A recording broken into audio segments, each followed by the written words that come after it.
Okay, Melissa, we got a. Mallory, have we got a resolution? Yep, I can hear you now. I couldn't hear you getting there. So be it resolved that the agenda for the special meeting of council of the municipality of Dysart et al. Held on December 5th, 2023 be approved as presented. Mover and seconder. Pat and Barry, all in favor? Carried. Any disclosures of pecuniary interest? Okay. We got Andrew Buzza and Perry. You've been about here now about 25 years, Andrew. I'd have to go back, check mine. It's pretty close. For a while. Yeah. And Perry Lacharel from, okay, my French is no hell, as you know. And from GP2G Consultants, the same company anyway. Okay, I guess we have a resolution to. Are we ready for that resolution? So we don't have any minutes to adopt, so we can actually go right into it. Okay. Okay. Let's go right into it then. Who's going to start this? I will. You, thanks. Go ahead. All right, I'm going to be pulling up a slideshow just to show you. This is the slideshow that's going to be presenting on the screens and that you have in copy in front of you in paper form. It's just a nicer presentation of the written report that was attached to the agenda. I'm just going to take you through some of the. Oh, all right.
All right. So this presentation is a summary of the written report that was attached to the agenda. I'm just going to take you through some of the information contained within it about the review of Dysart's current waste disposal sites. As all of you are well aware, geographically, we are quite big at 1,400 square kilometers with approximately 7,300 households and 4.9 people per square kilometer. And this really informs our delivery of waste management services to our ratepayers. We have no curbside collection in the municipality of Dysart. And we have 6 waste disposal sites. One of them is completely closed, South Bay Landfill. It is not in operation. There's nothing is accepted there. For some of the sites, we have sites with no electricity, such as Harcourt and West Bay Landfill. Currently, West Bay Landfill has no cell reception. At Halliburton, Kinesis Lake, and West Guildford Landfill, we are transferring the garbage out, so we're acting as a full transfer station at those locations. At West Bay Landfill, we are transferring and landfilling garbage. We have that option. And at Harcourt Landfill, we are currently landfilling garbage on site, but we do anticipate the Ministry of Environment, Conservation and Parks will be directing us in the next year or so to start transferring garbage out of that site. We have a very extensive drop-off program for our ratepayers, including two-stream recycling at all 5 of our sites, scrap metal appliances, and then freon containing appliances at Halliburton and Harcourt only. We accept tires at Halliburton and Harcourt landfill. Electronics, we just started, we've been accepting electronics at Halliburton for quite some time, but just at our last council meeting, it was expanded to all 5 sites now accepting electronics. Household batteries, our household hazardous waste days, textiles, which is a new program we implemented last year and has been quite successful, and then garbage and construction and demolition waste at the Halliburton, Harcourt, and West Guildford landfills. In 2022, we managed 8,866 metric tons of total waste, and you can see the breakdown there between recycling, garbage, and construction demolition waste and other materials. In terms of the vehicle counts, during COVID, we did see a big spike in the number of people visiting our sites. Our 2023 vehicle counts are likely going to be on par, if maybe 1% more than what we experienced in 2022. And it's really just a suitable time for Dysart Council to consider how waste disposal sites can best serve our ratepayers, keeping in mind that any site reconfigurations that we do would likely be in place for the next 25 to 30 years. So we're making some potentially substantial changes that are going to be long lasting for our community. So things to consider or keep in mind as we think about the future of all of our waste disposal sites. Currently, none of our waste disposal sites have a scale system. A scale system would enable Dysart to charge users for metric ton disposed, as opposed to the current system where we're visually inspecting loads and charging by cubic yard. For the past number of years, we've been putting $20,000 per year into a reserve fund to purchase a scale system. And as of this year, there's $120,000 in the reserve fund for scales. Starting in January of 2026, Dysart cannot mix residential sources of blue box materials with commercial sources of blue box materials. So Dysart Council will need to decide whether it wishes to provide blue box services to the commercial sector, and there's no regulatory obligation to do so. However, if Dysart does decide to provide blue box services to the commercial sector, some of the things that council will need to consider is how will the hauling and processing of that commercial blue box service be funded? Would it be through the tax base or a user pay system? Would the commercial blue box collection be offered at all 5 sites or just a single site? And regardless of whether it was at 1 site or 5 sites, you need to ensure that you have an adequate number of bays and bins at those receiving sites. So you're looking at some infrastructure enhancements to sites that would be accepting commercial blue box materials. Construction and demolition waste is currently accepted at 3 of our waste disposal sites, Halliburton, Harcourt, and West Guildford. And a thing to consider is, could this material be centralized to a single location? Additional dirt diversion programs would require the appropriate number of drop-off bins and bays at selected receiving sites. So council did look at mattresses and box springs as an option. There's a new lighting program that will be starting in the next year for all types of light bulbs. The discussion around food waste organics and how do we want to be collecting that material separately for composting, and even yard waste, how would we collect that material to make sure it's being properly composted? The Association of Municipalities of Ontario did produce a report last year looking at a number of different items that could potentially be diverted away from landfill and could become part of extended producer responsibility programs.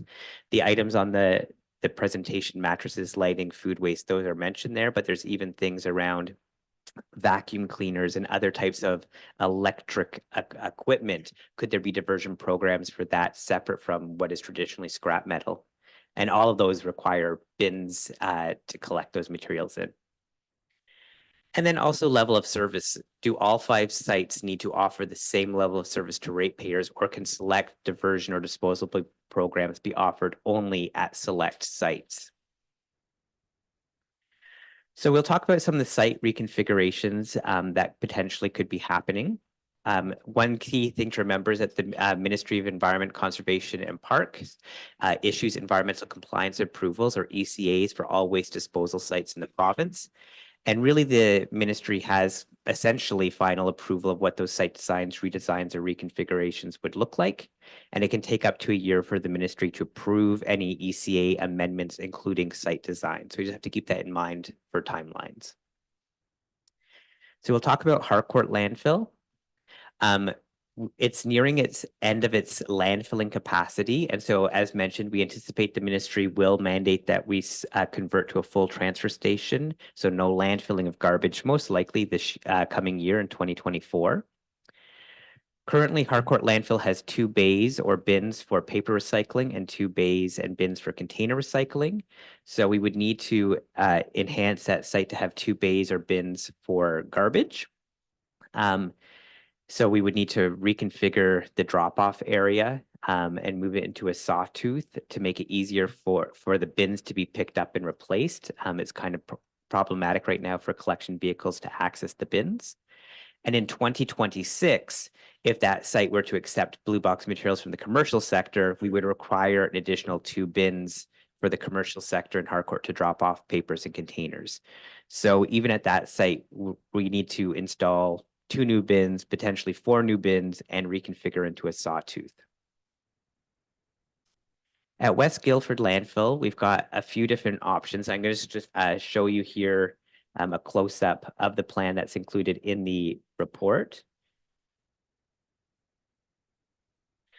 So this is the current entrance into West Guildford landfill coming off of Highway 118.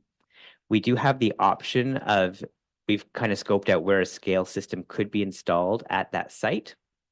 We would move all of the bins into a single row and move it into a sawtooth formation, again, making it easier for collection vehicles to pick up and replace the bins. And then the ratepayers would move around a berm to exit the site. We would have an area closer to where the cell tower is currently for things like hazardous waste and propane tanks that the site's collecting. Again, in 2026, if this site were to accept blue box materials from the commercial sector, we would need an additional 2 bays or bins to do so. And really, regardless, we need to make sure that those bins are put into a sawtooth pattern to make it easier to pick them up and replace them. The kind of option 2 for West Guildford is that this site become exclusively the use for the commercial sector to drop off garbage and blue box materials. And anyone who is any ratepayer who is dropping off construction and demolition waste. So the scale system would be installed there. The ratepayers dropping off construction, demolition, waste would be weighed in, drop off their materials, weigh out, and they'd pay based on the metric ton. And the commercial sector, again, would be coming in to drop off their garbage and blue box materials.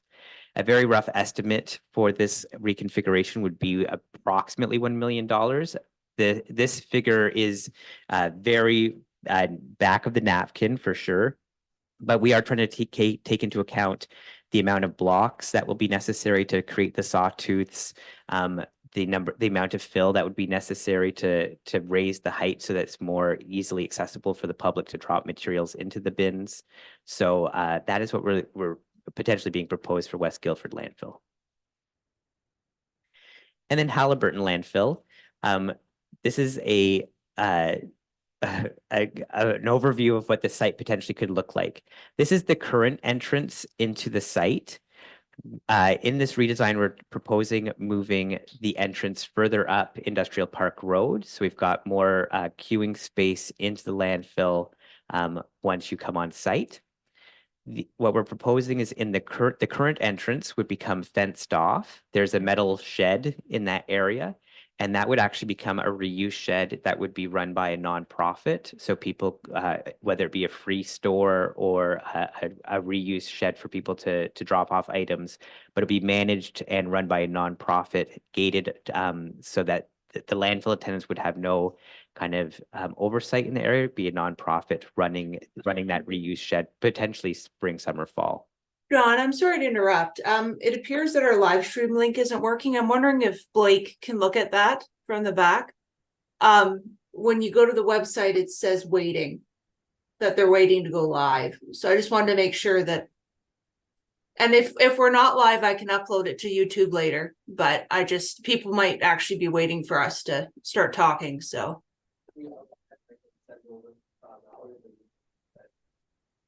So Mallory, there's a new link which Blake will send to you because we are live. Thank you so much. So I'll change that in the agenda. Thanks. In this scenario here for Halliburton landfill, we've got a potential scale so that it'd be moved further from the entrance. We would then have a huge long row of bins. This is where ratepayers would be dropping off their garbage, recycling, and other divertible materials, including scrap metal. So instead of having on two sides, we would have a single line. And partially that is because of the space constraints we're experiencing at Halliburton landfill due to the slope of the actual closed portion of the landfill and then the property line. We're just really running out of space. Ratepayers, after dropping off materials, would drive up to the top of the landfill and drive out. So they're basically using the hill, if you will, as the way to turn around and come back out.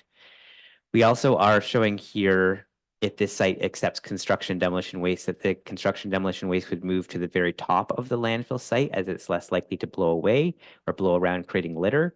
And it would kind of isolate all that material.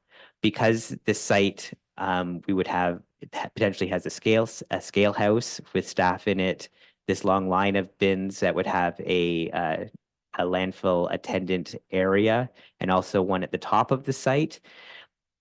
And because currently, as most of you are aware, Halliburton landfill, the way the bins are, they're very low or very hard for people to access. The ramp is not really high enough. So we're looking at raising the height of all the drop-off areas as well. So just to reiterate, the entrance potentially be moved on Halliburton landfill further up Industrial Park. The reconfiguration would see all the bays and bins moved into a single row. In 2026, if the site were to accept commercial blue box materials, we would need additional bins for that material. And we want to put them into a sawtooth to make it easier to pick up and replace the bins. And as was mentioned, the small building currently next to the current entrance could be repurposed as a reuse shed that could be operated by a nonprofit or charity. And the old site entrance would become the entrance parking lot to that reuse shed that would be fenced and gate. If the scale system is installed at Halliburton, the one thing to keep in mind is that every single vehicle entering the site would likely be required to go over the scale to be weighed in and out, just for consistency. As was mentioned, the construction demolition waste pile would be at the top at the closed landfill. However, if you moved that construction demolition waste exclusively to West Guildford, then we wouldn't maybe need a scale system at Halliburton landfill. And again, a very rough estimate of reconfiguring this site is $3 million, depending on kind of what we need to do there in terms of additional blocks, fill. There's potentially some buildings that would need to come down, moving the entrance to the landfill site. Some potentially big work there. Just in terms of next steps, so staff will be looking for direction from council on how to proceed on some of these issues. One being whether we plan to offer blue box services to the commercial sector starting in January 2026. And if so, what sites would accept the commercial blue box materials? Which site should have a scale system installed? Which site or sites should accept construction and demolition waste? And as was deferred from the last council, whether a mattress and box string program should be implemented at the Halliburton landfill. And then based on these directions from council, we would engage our environmental consultants, JP2G, to prepare more detailed site plans, costings, and to begin the approval process with the Ministry of Environment. And I'm sure after that, there's a lot of thoughts and discussion. So we'll definitely open it up. And just a reminder to turn on your microphone for the live feed.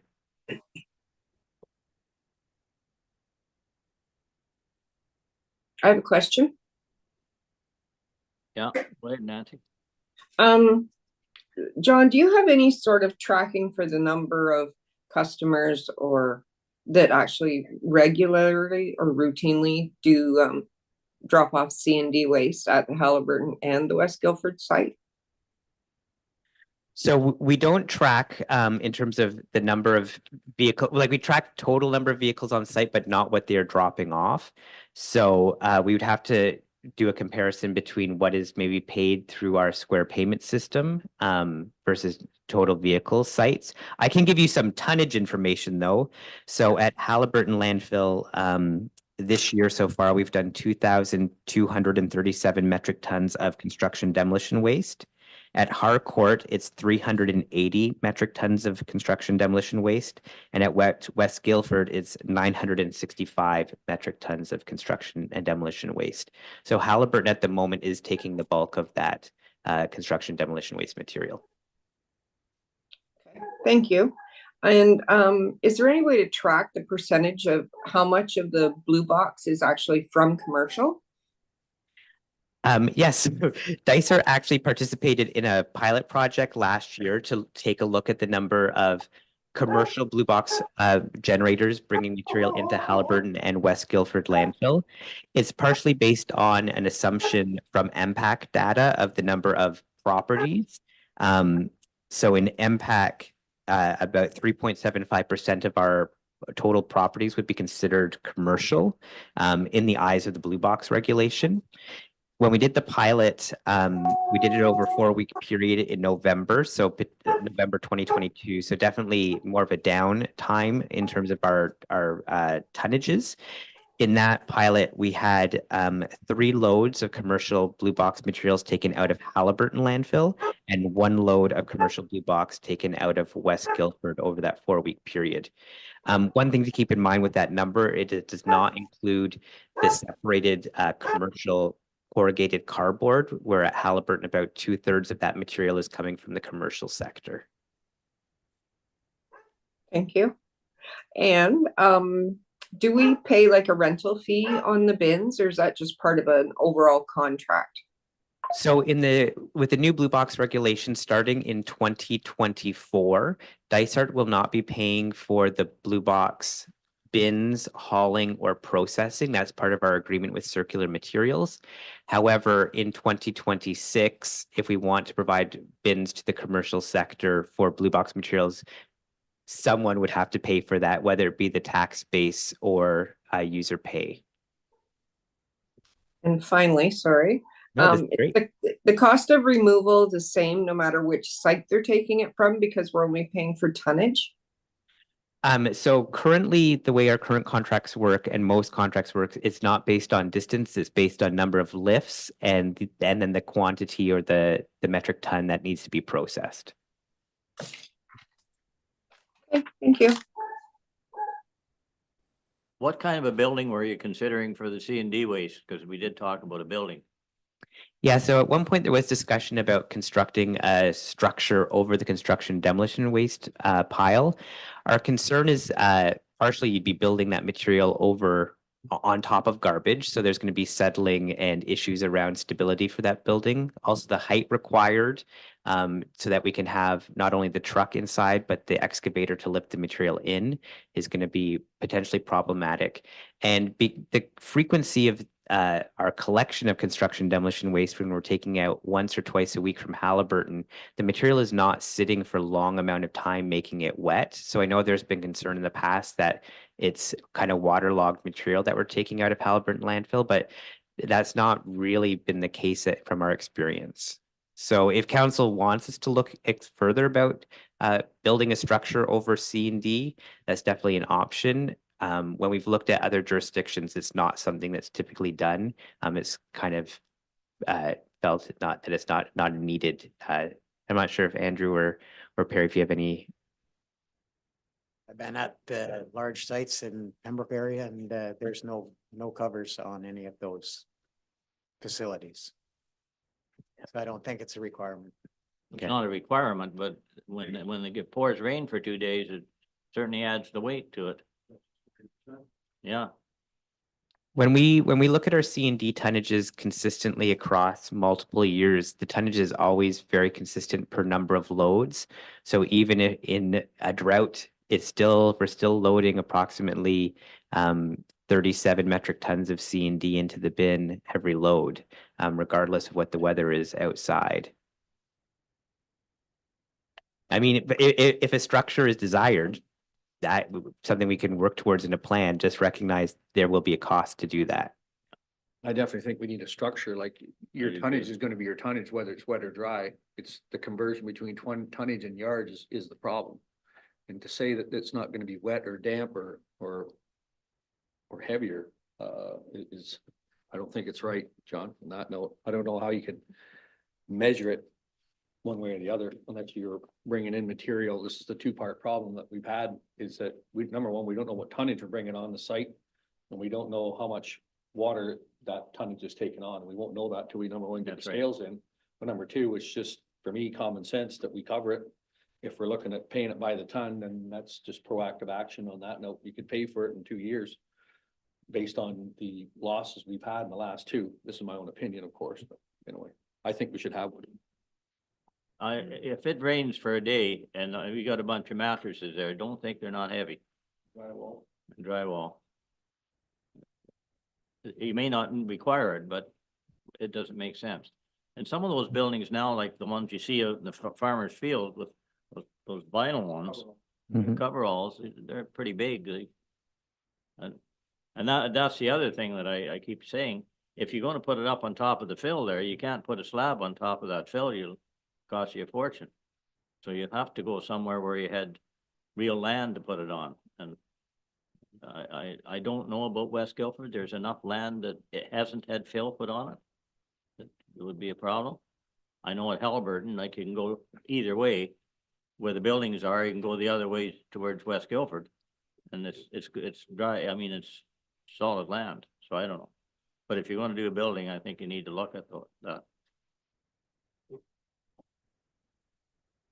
Another quick one for you, John, on those $1 million and $3 million estimates. The scales included in those estimates? It would be, yes. When we've looked at Algonquin Highlands is in the process of installing a scale. And so the $120,000 that we currently have in our reserve fund for the scale would cover essentially the cost of the scale, not necessarily the building that the operators would need to be in or the software or the annual upkeep of that. So it's just to buy the scale.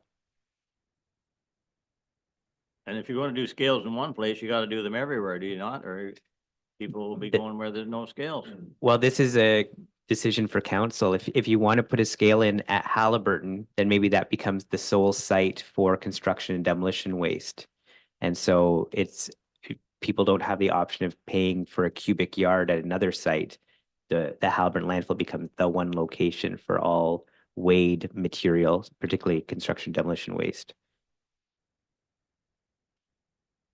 Yeah, I think the scales just should be where the C&D waste is. Like, we I don't do really too. have any issues with overages with trash, in my own opinion, but. Yeah, I agree with you. It I- should be where the C&D waste is. Yeah. And and just what you mentioned in your slides there in terms of everybody having to weigh in Halliburton, it might be the option if you have C&D, you weigh in. Otherwise, the other people just go to your bins and away you go. If Guilford doesn't have the real estate to put C&D processing place there, my own opinion. Yeah, so at West Guildford landfill, I mean, it is currently accepting construction and demolition waste at, I call it the back, but the Yeah. back would potentially have space to accommodate more material, and potentially have a building over top. I mean, it is on top of a closed landfill, so you're still going to encounter the issues of settling garbage underneath the construction of a coverall or any other permanent you'd building, have- which is You have to design a Be- pretty good yes. slab to hold up Yeah. on that. Andrew, you gonna comment? Yeah, I think there's, if you want a structure, I think it really should go at Halliburton likely. You're more likely to find an area which is a bit more solid to put a slab on. Yeah.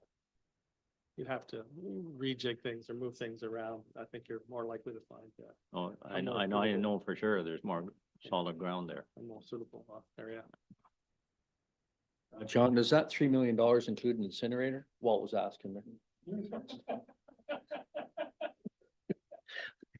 How do you come up with a budget of 3 million? Does anybody, it just, the 3 million again is very rough estimate, just based on the amount of blocks, moving the road, fill that will be required, the scale. it may not be $3 million, it may be less, but we want to be, I think, budget conservatively, especially with inflation and everything happening, that if this is construction that happens starting in 2 years from now, there will be costs involved. This is not an inexpensive capital project to take place at our sites. I would think it's a high number as opposed to a low number, just to make sure that we're not saying one thing and then all of a sudden it's 5 times more. So what's the $3 million include? Well, Again, it's very, very, very high level. I would not marry myself to that number. But road reconfiguration, scales, electricity, tearing down a building that's in the way, moving all the bins, But raising all the bins, the fill, the blocks. But no building for construction waste. The 3 million doesn't include. It could. And again, this is very high level. We would have to come back with more costings. We weren't sure if a building was what council was directing us to look towards, or which site we would want to be doing C&D at. Well, let's put the building to bed. Do we want a building or not?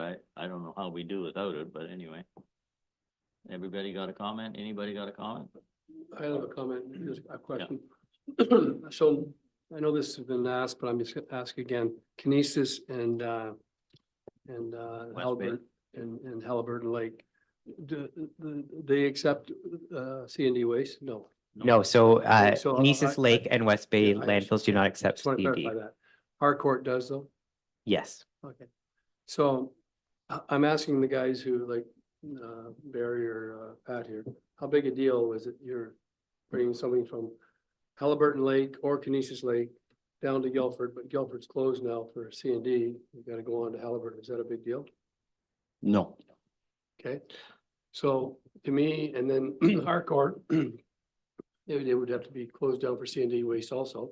If we built this building and scales and everything, it's all set up. So the travel wise, it'd be. well, on that case, Walt, I think right now, and correct me if I'm wrong, we're only talking how many loads of C&D waste going into Harcourt right now? So Harcourt, yeah, it's about 10. If you wanted to consider driving time from Kinesis Lake to Halliburton, from the actual landfill at Kinesis Lake to Halliburton landfill, and then Harcourt landfill to Halliburton landfill, it's about 5-minute different drive time. Right. So if Kinesis Lake and West Bay ratepayers are driving to Halliburton, something for And I council to think- and I consider, think the especially big around thing that is material. We're only talking 10 loads in a year. Yeah. With like 10, yeah, so it's not huge Yeah. and I'm not sure if it's worth. Well, just from the talk I've heard here today, I think to me, Halliburton seems like the proper site for the C&D waste. Scales, we got good piece of property on the left, right? And the building would be more suitable there, and you have to redesign, of course, the entrance or the path. But that's just my 2 cents worth. I think too, we'd have to, and I think I read this somewhere, maybe I didn't, but hours. So whoever taking C&D is gonna have to be open basically 7 days a week, right? Is that? That's back to me. It depends. If the majority of the commercial sector is who is bringing in C&D material, does that site need to be open on a Sunday, or can the contractors who are bringing in the construction demolition waste manage it during a weekday and a Saturday? Well, that would be okay, I guess, as long as if they're only taking C&D, but if they're taking garbage also. Yeah. Then they gotta be open on Sunday, right? Yeah, and that's part of that discussion is where do you want, especially when it comes to the commercial blue box, are they going to the place with the scales if you're moving to a user pay system? And so if you're driving more traffic into Halliburton, then yes, that site would need to be open 7 days a week. If West Guilford were no longer taking residential materials and only taking construction demolition waste and commercial blue box and garbage, then maybe that site is open 5 days a week and Halliburton stays open 7 to accommodate the residents who are moving from West Guilford down to Halliburton, or vice versa. Yeah, I don't know whether, like, we don't want to have the contractors dictating to us what our hours are gonna be, of course, but I think it'd be really good for us to communicate with them and find out if we, get some type of a schedule that they would know for sure that, this is when we could dump our big loads here, and I think that would really help out instead of, like knowing that certain hours of the day, like maybe we opened some mornings a little earlier on a Monday or Tuesday morning. I don't know when they would be dropping off. Like contractors would have to, inform us of those types of schedules that they might want us to be on. I think most contractors would be happy if they knew that if it, say it come to Halliburton. And because right now what happens is you're maybe pricing a job from Kenice Lake, say, and you want to take it to West Guilford. And West Guilford's open Mondays, Tuesdays and Thursdays, whatever those days are. And you're planning on that, but then you get a day of rain and your schedule's throwing off, so I think if you knew that it was all going to Gilbert or all going to Halliburton, you price it that way. And it doesn't matter if you're worried about a Monday or if you're doing it on a Friday. So I think that way it might be a little bit easier to accommodate, to schedule everything. So. And Mayor, we're talking about the contractor side, which is all good, but we can't lose sight of the fact that somebody that perhaps changes out a toilet in Harcourt Park is going to be driving to Halliburton to dispose of that toilet now, as opposed to Harcourt. So, I mean, there's the contractor side, but then there's the small scale stuff too. So. Yeah.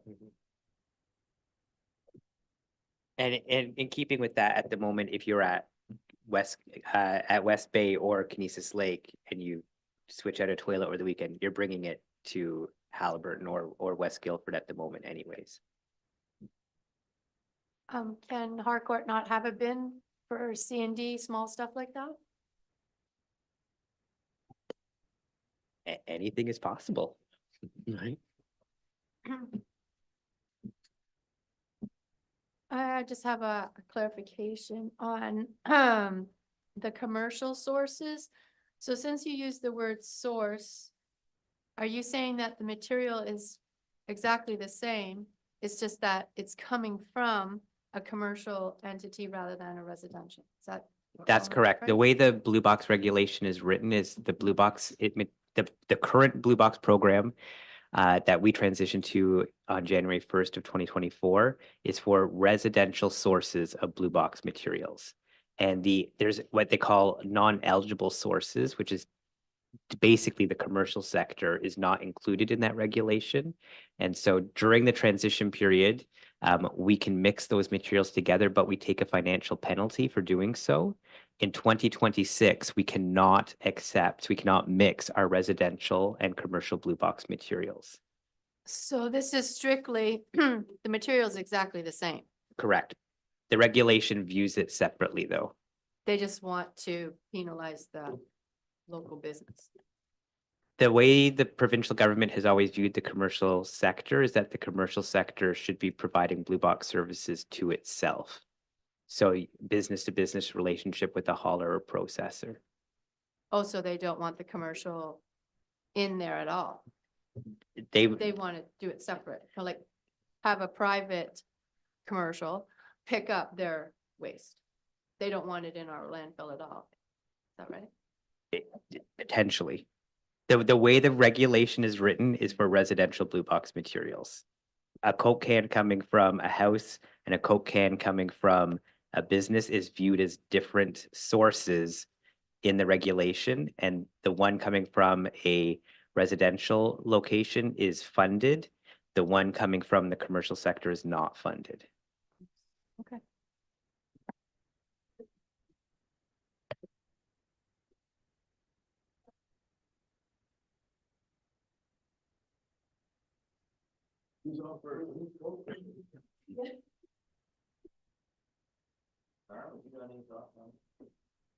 Well, one thought I got, if you're worried about hours and loads, then why don't we the next 3-4 months, why don't we have, they obviously do a car count every day. Why don't we say, okay, we had commercial C&D or we had residential C&D. Can we not do something like, so we have a little more insight on what we need for hours?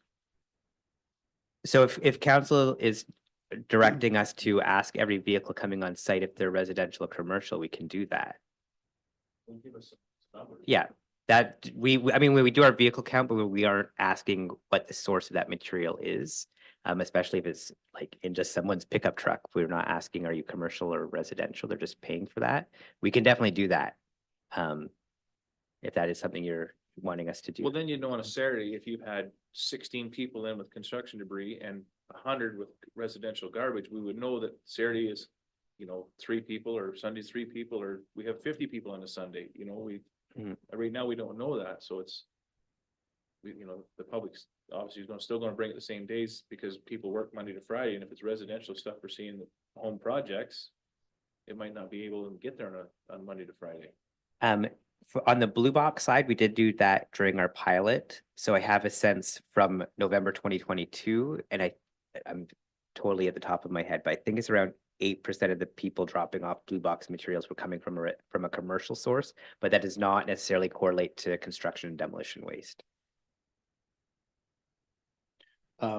John, I'm thinking, maybe it wouldn't hurt phone Aggie Toes at the Home Builders Association. Maybe get her handle on her opinion, to include them in on, hours of operation or whatever, just to get their angle. I don't think it'd take a lot of time to do that. It would include them in the process too, I think. And the hours of operation is definitely something to think about, but the question too is, which site is taking the C&D? It like the hours of operation is after we've kind of solved where that material is going and which site's getting the scale. But before we make the decision, should we not have somebody come look at the site to say which has the best footprint for this? For it, before we even do, He's already said that. Mentioned that.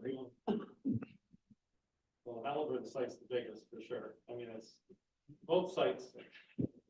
Both sites are primarily covered totally in garbage, but I think the Halliburton site probably has more opportunity if you want to put a structure up to accommodate somehow getting C&D waste underneath it and then getting it out into the transport vehicles.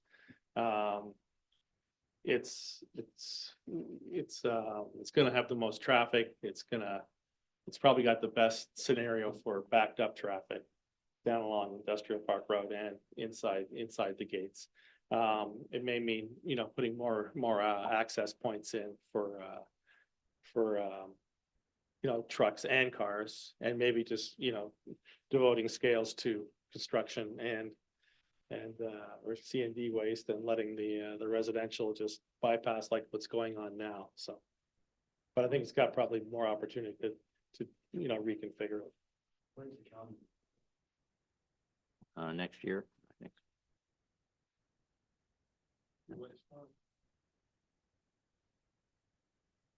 So would you weigh every car going into Halliburton if the C&D waste was there then? So in terms of, I mean, the best practice would be to weigh in and weigh out every vehicle. We recognize that would probably create site delays as people have to wait in line. So we would need staff to divert to have that initial kind of triage of, are you dropping off C&D or not, and direct accordingly to either bypass or go over the scales. Yeah, see, the problem I've got is I followed a truck through the other day there. He went to the residential garbage bin and he unloaded half the stuff he had on his truck was commercial. So, I mean, what do you do then? If you let them bypass it, they're going to put it into the residential on you. So potentially with Halliburton, I mean, you're going to have the triage person directing whether you're bypassing or going over the scales, the scale operator, someone at the drop-off bins, which are like the public areas, so they're monitoring, and then someone at the C&D pile monitoring what's being dropped off. So you're looking at not only some staffing enhancements, but also structures to keep them dry and in the wintertime and things like that. So that's part of the configurations to think about as well. They have to look at what's in the vehicle. Yeah. And some of our other municipalities neighboring us, every single vehicle that comes on site, the ratepayer has to open their trunk and the landfill attendant is looking at what they're dropping off. And we don't do that necessarily, but it's something we could direct staff to be doing. Sure. You go ahead. John, if you just thinking while you're talking about this, could you put the shack for the employees higher so that it's visible to the bins so that you can kind of watch what they're putting in there? Like evidently, if they have C&D waste, they are gonna have to go to the C&D waste building on that note. But if they're trying to sneak a little bit into the, garbage, then at least if you're up there, it just poses that, somebody can see them doing it. That's Yeah. all. So if at Halliburton landfill, for example, when we moved to the new bin structure with them all in one line and raised up higher, the bins will actually come closer to where the current office is. So staff would have much more visibility about what people are dropping off there. I know this probably cost a few bucks, but could you have two entrances, one entrance for the household garbage and then farther down for the, large contracting demolition? But I know the initial cost would be some money, but it make things flow a lot easier. Yeah, and that's definitely something we can look at around an entrance for residential materials and an entrance for commercial. And we've seen lots of sites have that kind of scenario, like Ottawa Valley has that set up. Yeah, I mean, you're gonna have trucks, pickups go through one and just cars go through the other. And I guess if somebody in a car is trying to sneak in this toilet, then, so be it. But, you just segregate cars from four-wheeler or 4x4s and the big loads.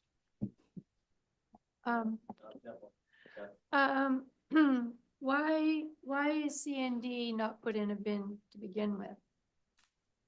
Yeah, so that's an option would be to have it more of in a ramp situation, so people or contractors could drop their C&D into the bin. We're currently taking out, especially at Halliburton, the quantities are so large that just kind of dropping the material off a ramp still needs a considerable transport truck to remove it. But we have, in some of our redesigns, we have looked at making bins available to drop off construction demolition waste, recognizing that that with smaller bins, the frequency of haul out will be much more taking place more often. So you're looking at additional hauling costs. Just a question for Andrew or Perry. Do you have any experience or know of anybody that's using packer bins for C&D at this point? I mean, we don't take large volumes anymore. So I'm just wondering if we're just basically unloading from the back of a pickup truck. Could be just throw it into a hopper kind of thing and go into a packer bin. I don't think so that I see. I haven't seen. And I would also say for construction demolition waste, our current situation, right, is any construction demolition waste material that we accept and goes into the pile is taken away and is ultimately landfilled. It's possible that the ministry would, or RIPRA, the Resource Productivity and I can't remember the acronym, that they could come out with a different way of managing some of that material. So they may say you need to separate drywall from wood, from furniture, and divert those materials accordingly. And that is within the purview of the provincial government to issue that kind of direction to us and to the entire province. And we are seeing many jurisdictions across Ontario where the expectation is that material is sorted because it's easier to recycle the wood and the gypsum and everything if it is separated instead of coming in one big common pile. So if that was all put in bins, then we wouldn't have to have as tall a building per se, because those bins could be put underneath the building. The ramps go up so that the trucks or the trailers can dump right into it. And you wouldn't have to worry about an excavator in the cover. Well, if they were gonna do that, they don't do that now. They'd rather truck air. If you're gonna bin it, then you can tarp the bins, so. You can eliminate Okay. your water. The only issue would be that was if dump trucks trying to dump into a bin or you can imagine somebody coming in there with a trailer and trying to back it up towards one of them bins, they'd be a lot of damage, I think, to their own vehicles. But anyway, that's just my thoughts. But it's a good idea. I'm just not sure how it could work. We're paying by the trip though, and you're not getting your density up to get the required tonnage, that becomes the problem. So you know what I mean? Like right now, like C&D gets crushed up and then it gets put in the tractor trailer and away it goes, but it's at 40 tons where, well, 38, whatever you Yeah, said it it's- was. yeah. But when it's gone, like if you're just dumping it in loose there, you might get a full truck, but you might only get 20 tons. So if we're paying for both, it's just a mathematical equation, whether it works or not. And I don't think it will without having your tonnage density up. You'd be running 3 loads to 1 or 2 loads to 1, right? You run them up. Normally it's crushed up, but when somebody dumps it there, you grab it, crush it up, throw it in the pile. When the truck comes, you throw it in the truck. And as you fill the truck up, you fill it halfway up, pack it down, and you fill the other half up and pack it down again. So to get that 40 tons, and if it's really wet, then you will notice that it sits slower in the truck back when we were doing it anyway. Especially in the wintertime, you get ice and frost and shit in it. Stuff, sorry. So I just have a question for John as well. So if people are going in over the scale and dumping their C&D and then coming back to get weighed, would that change all the payments to be done? Like, would that slow down the flow because people are now are they going to be able to pay right at the scale when they get weighed to leave the landfill?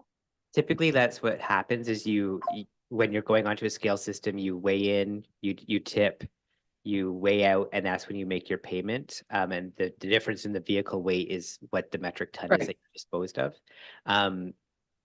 Potentially, you could have a bit of a lineup. I worked for a municipality that every single vehicle went over the scale, and we were doing 800 to 900 cars on a Saturday.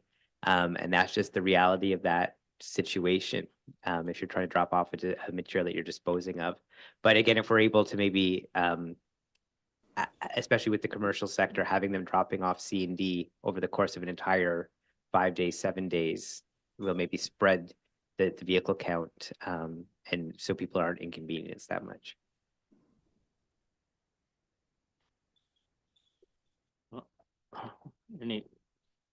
Go ahead here. Murray, I think we should, I think we should have 2 entrances. I don't think we should weigh every car that's just going to the, No, I don't need. and we can have 2 complete, you know, if you're worried about them dropping into C&D, well, can we not redirect it so it's 2 complete circles that they don't even have that option to get by it? And we still have the option of going to bags, charging for bags if we had to. So.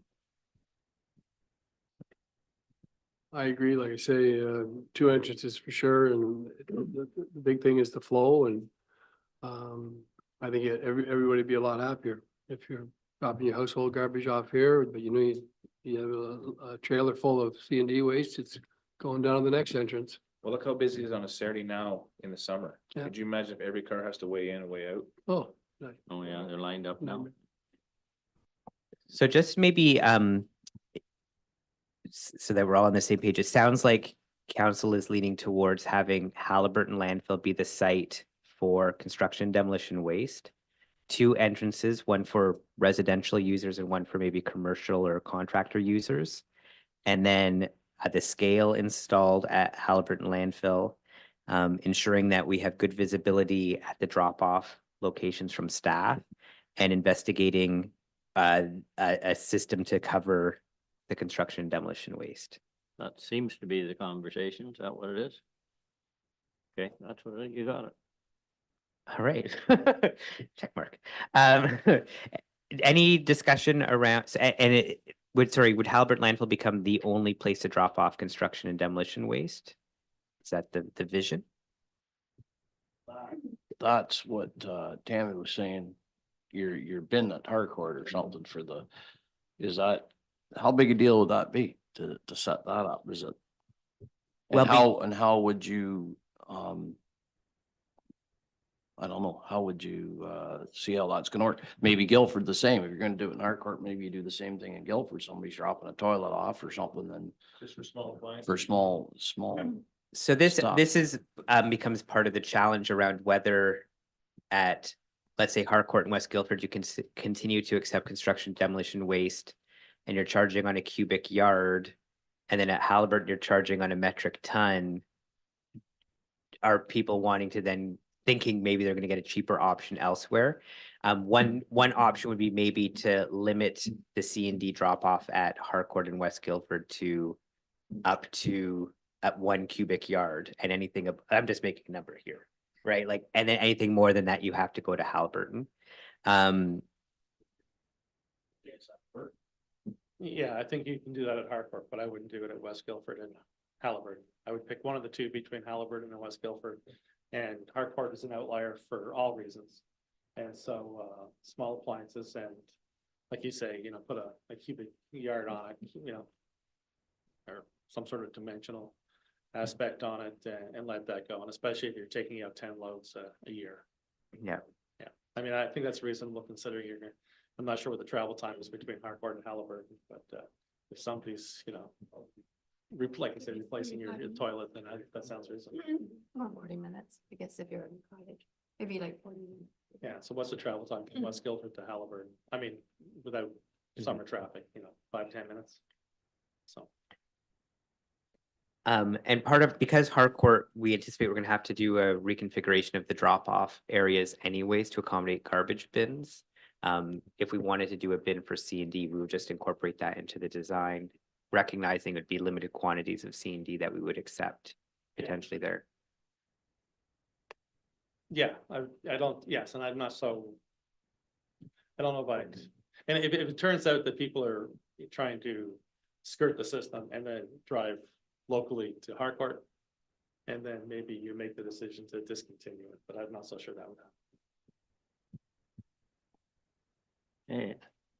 Hey. Carl? So there again, if we knew at Harcourt how much was coming commercially and how much was coming residentially for C and D, we'd have a better idea what we really needed to do there too, right?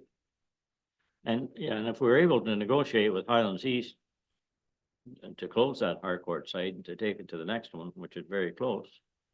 And I'm optimistic we probably can do something there.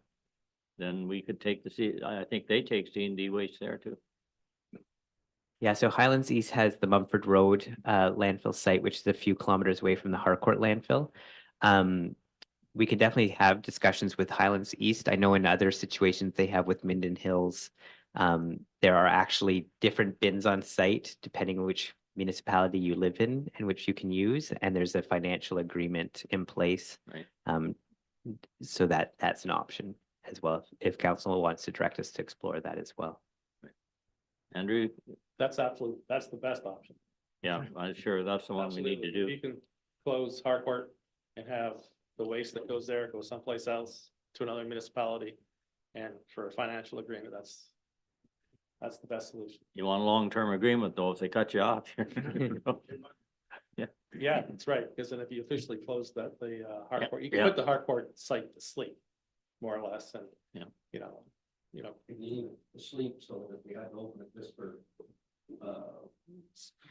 Yeah, I think you could do that for a while. I'm thinking that the ministry after a while would say, you know, do something, whether you either close it or open it, but I don't think there's a problem with just, you know, internally don't accept any waste there. So the site would be, you wouldn't have to do anything to the ECA as far as closure. You would just let your ratepayers know that you're not accepting waste there anymore, divert them someplace else, you know, sort of more or less cap it with interim cover as opposed to a final cover, and just let it go. And that's essentially what happened at South Bay for a long time. You didn't use South Bay for 5 years before it was officially closed. So have we pretty well decided then what we're doing with the residential and the C and D? What about this commercial? Do we need more discussion on that? Whether, For a commercial blue box? yeah, Yeah, so I mean, we have a bit of time to Yes. make that final decision, but we have to anticipate if we're going to redesign, for example, Halliburton to be the place to have the scale. Are we then asking the commercial sector bringing in blue box materials to go over the scale to be weighed? So they'd move to a user pay system to drop off their commercial blue box. And maybe that's not a discussion to solve now, but I guess, is council interested in making one site the exclusive site for commercial blue box materials?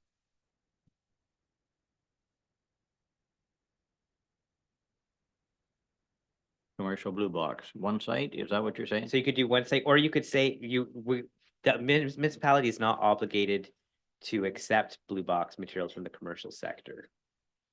So it could say we're not accepting that material. Are we really like that big of a municipality that we need that? I was just gonna say, how much are we talking about? How much commercial, blue box are you talking about? In the grand scheme of things, it's not a lot. The question is the hauling, of who's paying for that to be hauled process. John, your mic's off, just so you know. Oh, sorry about that. The question really becomes around commercial blue box. We're not obligated to take it, but if we do accept it in 2026, who is funding or paying for that material to be hauled and processed? Is the rate, the tax base paying for that, or are the people actually dropping off those materials paying for it? So how do they know when it goes out, whether it was commercial or residential, if it's the same stuff? So in the new regulation, we can mix the materials until 2026. We take a financial penalty for doing so, and it's based on the MPEC property counts that the regulation would deem non-eligible sources. In 2026, circular materials could actually come back to us and say, you're accepting commercial materials based on X that we've observed from the material, and so you're cut off or whatever, or we're fining you or whatever, because you're not in compliance with the agreement they have in place with us. It just makes no sense. Like, it's the same product. How do they know where it come from? Murray's house, my house, or Walt's restaurant? The commercial or non-eligible source blue box materials is a big bone of contention for many municipalities. If council feels strongly about it through AMO or Roma, you need to be advocating exceptionally strong to the current provincial government that the regulation needs to be updated and revised to accept small generators of commercial blue box materials. Couldn't we, keep track here of the next 3 months, 6 months, how much we are accumulating? So I We need do, some facts or figures. Yeah, so for the we blue got box- this much, and this is how much we got in 3 months or 6 months, and then figure out in 26, you're saying that we gotta make this decision, that who's gonna pay for it? So for the commercial blue box, we do have the pilot that we did last year. The thing to keep in mind, it was done in November, so not during a high generation period for Dysart. It wasn't a summer time. The tonnage is low for blue box materials coming from our commercial sector, but it is still there. And I can prepare that information, but maybe provide at the next council meeting, just so you've got a sense of what that pilot results demonstrated. Again, it was only at 2 sites and for 1 month in November. John, is there any way that we can follow up to see how much of our how many of our commercial users have their own bins and have their own haulers take all their stuff away? We did a survey with the Chamber of Commerce in the business improvement area last year with the 4 lower tier municipalities. What we found is again, it was a survey, so not necessarily total benchmark metrics, but majority of people who responded to that survey indicated from the commercial sector they like bringing their materials to us at our waste disposal sites. And again, I can present those results from the commercial survey that we did last year as we were leading up to this blue box transition.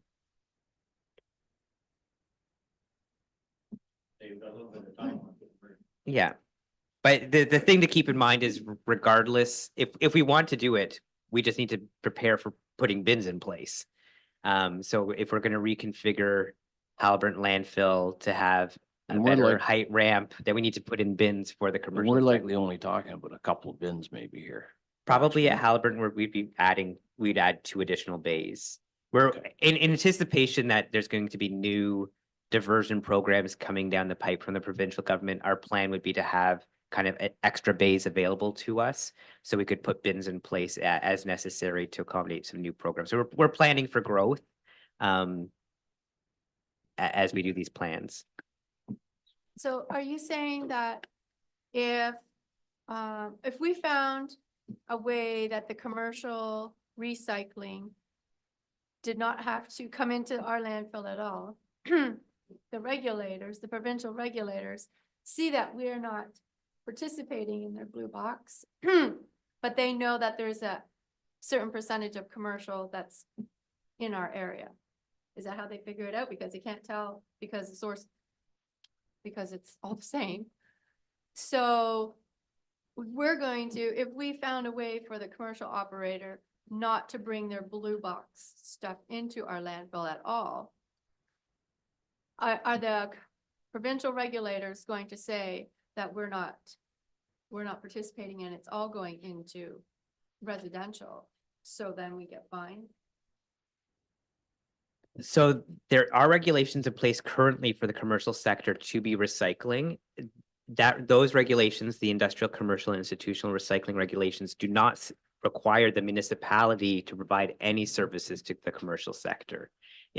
Those regulations are written in a way that the commercial sector provides blue box services to the commercial sector through private contracts. So if Dysart Council were to decide that our sites do not accept commercial blue box materials, the assumption is that to still comply with the industrial, commercial, institutional regulations, the ICI sector, the commercial sector, would arrange for private hauling and processing of their blue box materials. That would be the assumption from the Ministry of Environment. Okay, so what does that mean at the end if we're not doing it? How are they gonna know that, back to that question, how are they gonna know whether the commercial is going in to ours or it's not coming in at all? So the provincial government through the Ministry of Environment would be looking at the commercial sector's recycling based on any data that they're reporting to RIPRA. Large generators would need to be doing some reporting.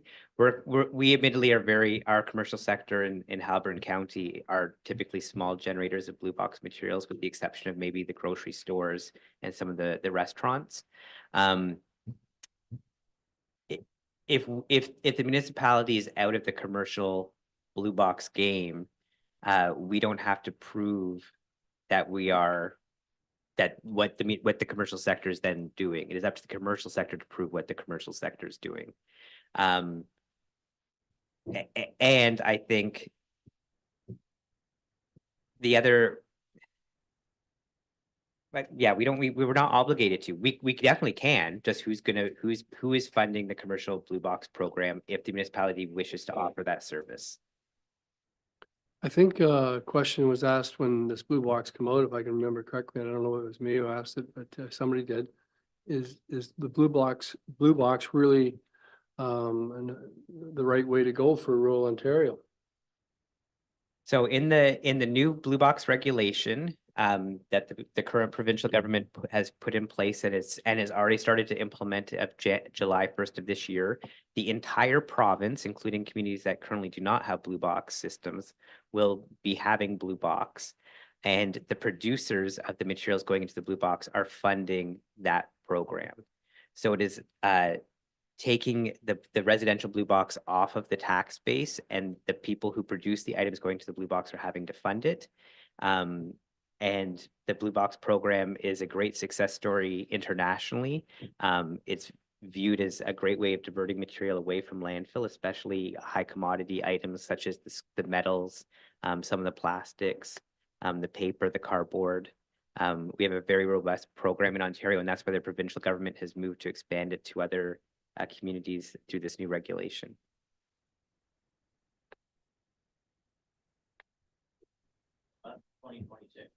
Yeah, so we have time, and we will plan that we need to have additional bins at Haliburton for the commercial sector.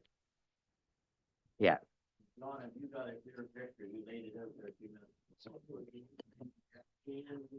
I think I do. Mallory, I'm not sure if you're able to piece together a resolution or not. But Yeah, I think we kind of did it, so we have resolutions by site, just to begin working on some of the stuff we've talked about today. So I first have a resolution just to accept John's review. Do you want me to read that first, just to get it out of the way? Yep. Okay, perfect. Okay, so be it resolved that council received the waste management review for information. Okay, mover and seconder. Walt and Carm, all in favor? Carry. Okay, next. So then I've got, and I'll read it and let me know if anything needs to be changed. So be it resolved, the council directs staff to engage JP2G Consultants Incorporated to develop a comprehensive site plan for a reconfigured Halliburton landfill, including 1, placing all drop-off bins together in a row, including raising the height of the retaining walls. 2, placing additional bins at the site for the commercial sector. 3, constructing 2 entrances to the landfill site, 1 for garbage and blue box and 1 for C&D waste. 4, constructing a building to cover the C&D waste. 5, implementing a scale system for the C&D waste. And 6, I've got 6 in this, and I don't know if we talked about it, inviting a nonprofit or charity to operate the reuse shed at the site. John, did we touch on that today? It was mentioned. I think that's a great addition, Mallory. Okay, so that's the last one. So that's what we've got. Is there anything that you think I've missed? No, I think you got it. John? that's Yeah, that good? sounds right to me, Mallory. Okay, Okay, so it's read and just need a mover and a seconder. seconder. Barry and Pat, all in favor? Carried.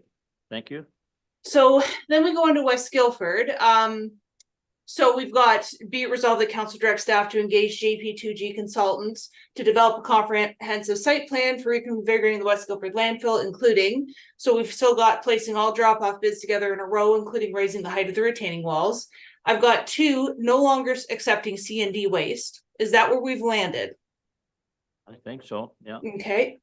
And then I don't have anything for the commercial sector on this. Are we kind of focusing on Halliburton for that? Yeah. Okay, perfect. So that's just the 2 things I have for West Guilford. Is there anything I'm missing? No.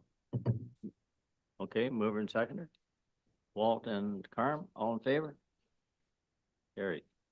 Okay, and then for Harcourt, be it resolved that council directs staff to engage JP2G Consultants to develop a comprehensive site plan for a reconfigured Harcourt landfill, including 1, placing all drop-off bins together in a row, including raising the height of the retaining walls, and 2, I have placing 1 bin for small loads of C&D waste. I know we discussed possibly speaking with Highlands East, but that might be a ongoing sort of thing. Yep. Does that resolution sound okay?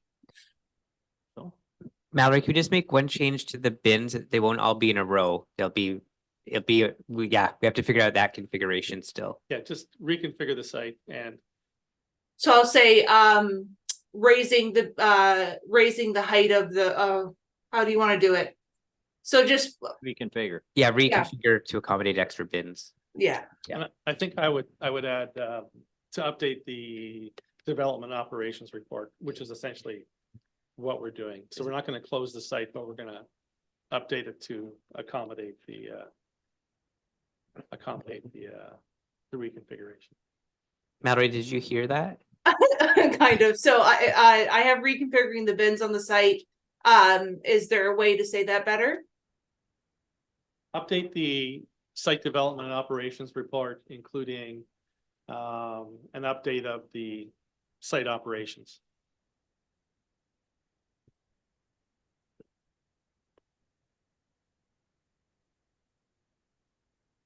So you said update the site development operations report, including an update of the site operations? Yeah.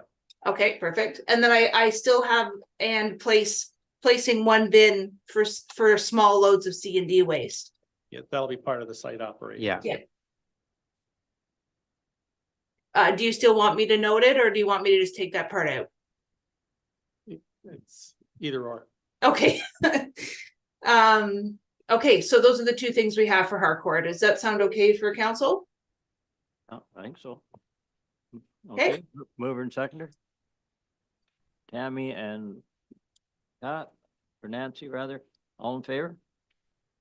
Carried. Now, Okay. the only other thing I had is that we discussed at last council that we were going to talk about the mattress and box spring recycling program. Do we want to put that on hold for now because we're reconfiguring some things, or? We do? Is that a, So in terms of the mattress and box spring recycling program, if we were to proceed with it, it would basically be a single bin placed at Halliburton landfill for ratepayers to drop off mattresses and box springs. They need to be placed horizontally. And then once the bin is filled, we would send it away to be recycled, and 95% of those materials are recycled.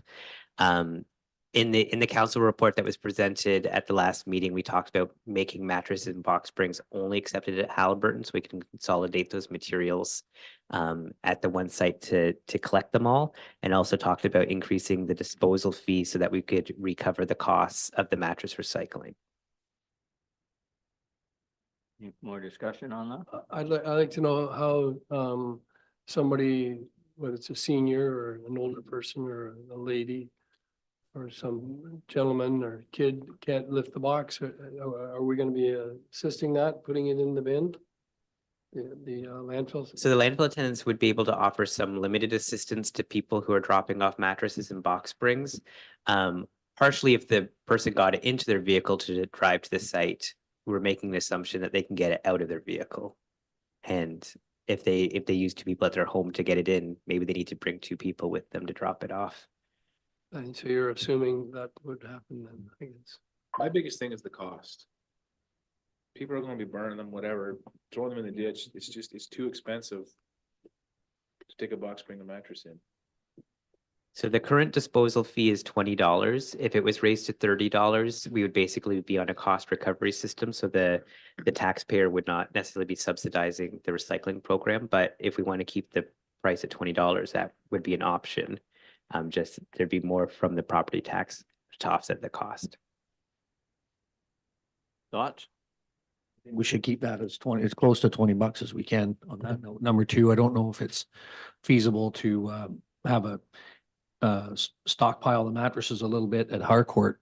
I can't see someone driving clean from Harcourt Park to drop a mattress off at Dysart. And if they do fill up, whether we have an intermittent bin or something like that, maybe some thought to put into the system, but anyway, it's my own opinion. I was gonna say, just add another bin at Harcourt. Yeah. Do we know how many mattresses and box springs we get? The estimation is approximately 500 per year. And it's probably actually more than that would be a guess. If we do an extra bin at Harcourt, for example, we just need to recognize that we'll be paying additional rental costs for that bin to be there, but John, do these bins coming up, are they going to be property of the municipality? They'd be rentals? so for this program, for the mattresses, they would be rentals because they need to be covered to keep the mattresses dry. Okay, so that's something we can build in. Like, my own opinion is we should be owning all these bins as assets, and whether we decide to buy a truck later on, like Minden Hills does, to move them, or whether we hire somebody, at least they're ours. We're not, it becomes an asset like the bridge deal we did earlier on this year, but. I would just caution against that. The price of bins have gone through the roof lately. I mean, from the waste side, we do own our own, but just from the cost of repairs is pretty steep as well. So, I mean, my recommendation would be to rent them and put the onus on the provider to look after them and maintain them. Because we have probably a couple dozen 30 bins in our inventory, and when you see the repair bills come in for hinges and stuff like that, it makes you really question why we own them. And especially with Blue Box, with not being our responsibility anymore, we're trying to get out of that game, and then you don't have to monitor that inventory anymore.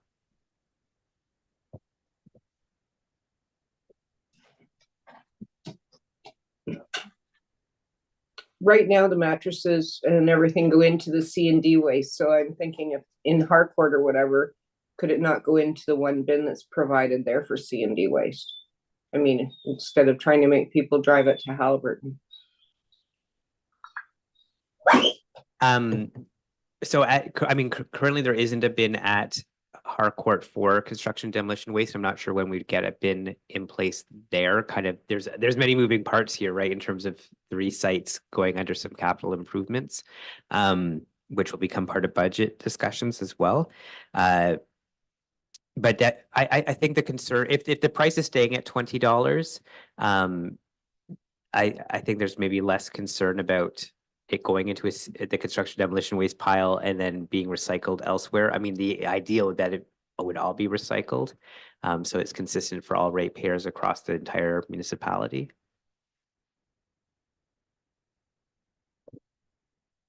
A quick question, is that $20 per, like, each? A Correct. mattress and $20 for a box spring? Yeah. So it's $40 for a bed. That's a very, we're considered inexpensive compared to other municipalities for that drop-off fee. And again, many people too, if you're buying a brand new mattress, the company often will take the old one when they drop off the new one. So that is an option for other people as well if they don't want to bring it to us.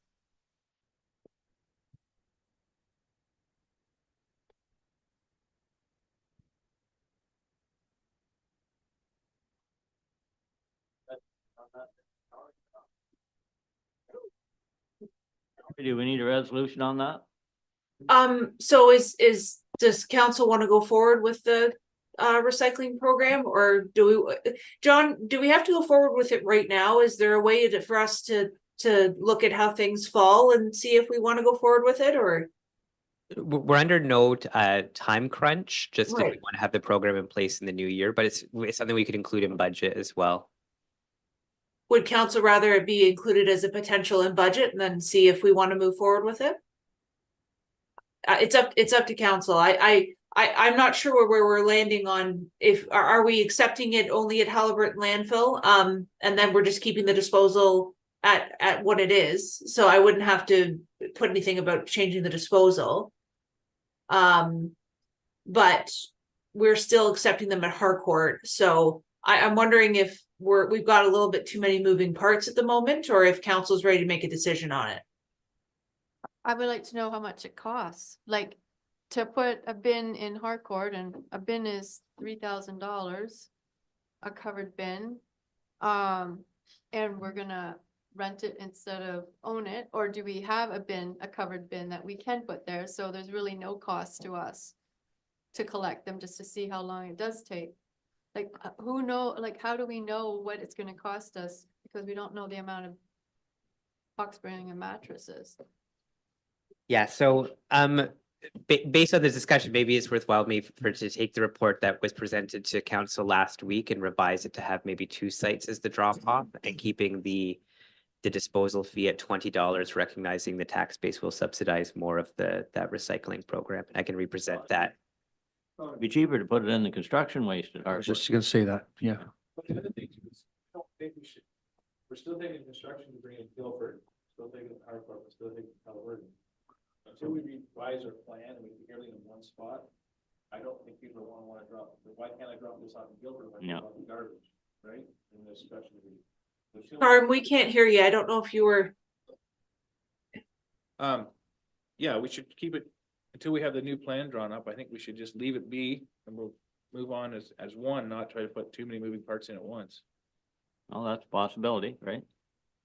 Yeah, so for the mattress and box springs, maybe my suggestion will be is I'll come back with another report outlining how we could maybe implement that program at 1, 2, or 3 sites, and what the potential cost implication would be to do that. That makes sense. Okay. So we're just leaving that then, Mallory? Okay, sounds good. So then what's left is confirming if we're finished, unless council has other things to discuss. And Andrew, what kind of time are you looking at?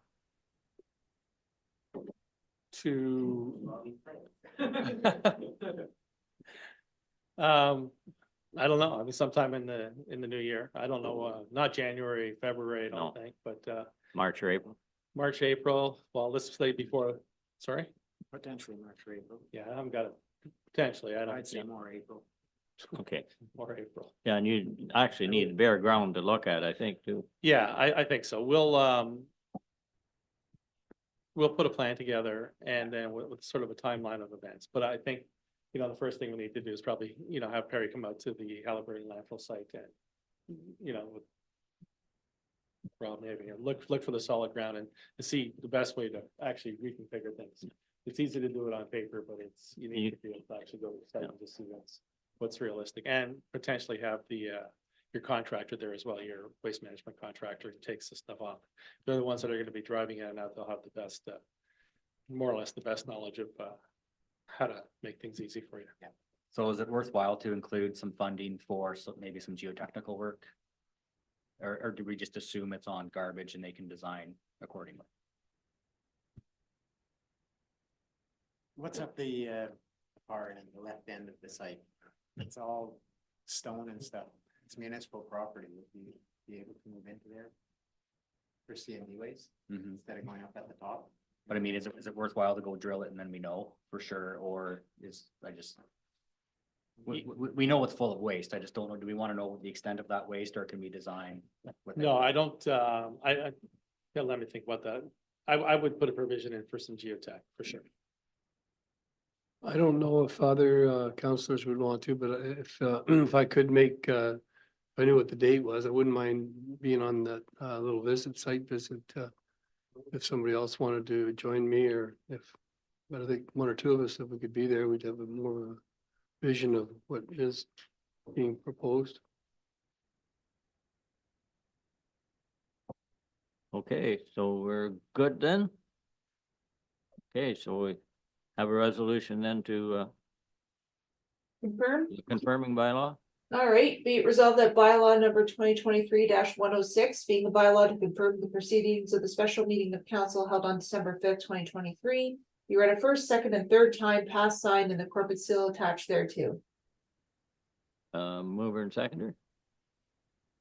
Nancy and Barry, all in favor? Carried. Have an adjournment now then? Okay. Be it resolved the council adjourned its special meeting held on December 5th, 2023 at 10:27 a.m. Mover and seconder. Walt and Pat, all in favor? Carried.